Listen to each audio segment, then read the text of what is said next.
Sup nerds, Ongle here. Today I'm going to be bringing you a video of how we tried to play Empire on a bad shooting map. And we do this sometimes because it's a good way to test your range and to build more tactics out. So our game plan here on Gates of Ekrund, which has a heavy forest in the middle and makes it pretty bad for shooting, is to take some Skirmcav and contest the right against our Nurgle opponent, and then take a Hochland long rifle and protect it really well with like a fairly heavy middle tier greatsword infantry line in the center. And what we want to do is force him on our left side into a fight on our safe point that we can then win with cavalry reinforcements. And then on the right, we're never really planning to engage. We just want to poke him a bunch.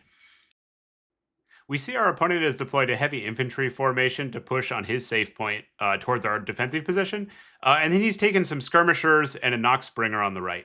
Now, this means that he's got like a heavier concentration of forces on the right than we do, and so we're just going to try to trade back and forth and maintain about parity while we move up on the left and get like some decent poke.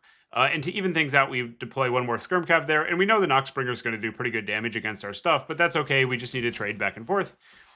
Simultaneously, we run up on the left and we start harassing him with our regenerating Boris Lord and our Skirmcav. We trade back and forth for a little bit, and then we get a favorable engage with our heavy infantry line against his less concentrated forces on the left. Well, we don't take like a deep engage on the right. And you often want to do this like when you have more value localized in an area. Just take that engage and try to trade well. And he's sending like a conga line of Furies in to try to take out our Hochland, which does actually apply good pressure on it, but on the flip side, it also ends up sacrificing Furies one after the other. And this is the kind of trade that you can really tolerate when you just have like that one queen ranged piece to protect. We're able to start winning the melee engage on the left with the advantage of our Boris routing things off, and on the right, we zone his Skirmcav and get a nice surround on the Noxbringer, doing a whole bunch of damage to it. So this is the case where you're kind of winning both fronts. We bring out the caster to apply some global buffs and do some good damage, and the game's starting to look pretty good for us. We see that we're up enough and the coast is clear for the Rar Demis. He doesn't really have that many good tools to trade with them, so we save a bunch of gold and send them in to try to get the assassination on his lord. This kind of unit's really powerful if you bring it out a bit later when their tools to deal with it are gone, because it can trade up into most cavalry and kill most SEs. Our opponent summons the Death's Head Herald, like the Rar shooting flying Nurgle units, which would do pretty good damage to our Demigryphs, but we're able to zone them with Boris, while the Demigryphs just absolutely clean up the backline fight. They take a bit of damage, but ultimately they're terror routing things, and then once the damage dealers like the Pestigors are off the table, his lord is going to be completely exposed, which is exactly the kind of situation you want to create with these type of reinforcing elite cavalry. We accept a protracted trade where he does a bunch of damage into Boris with the Death's Heads that we're just going to regenerate off, while our Demigryphs that are damaged but still healthy from a model count perspective absolutely tear into his lord.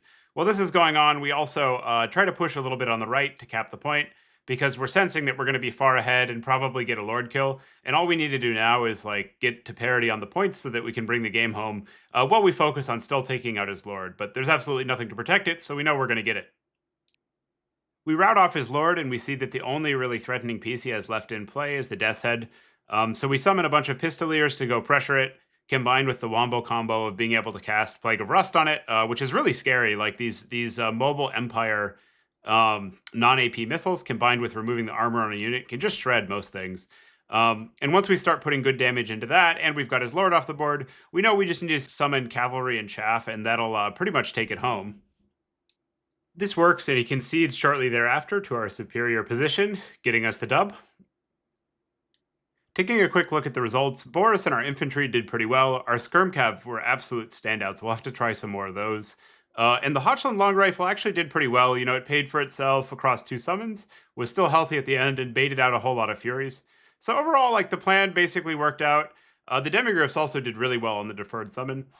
So this is an example where we can like trim a little bit of shooting from Empire builds and still have some pretty good game on a map that's otherwise terrible for shooting.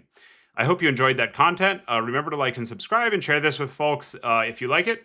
Really helps. I appreciate it a lot. And see you later, nerds.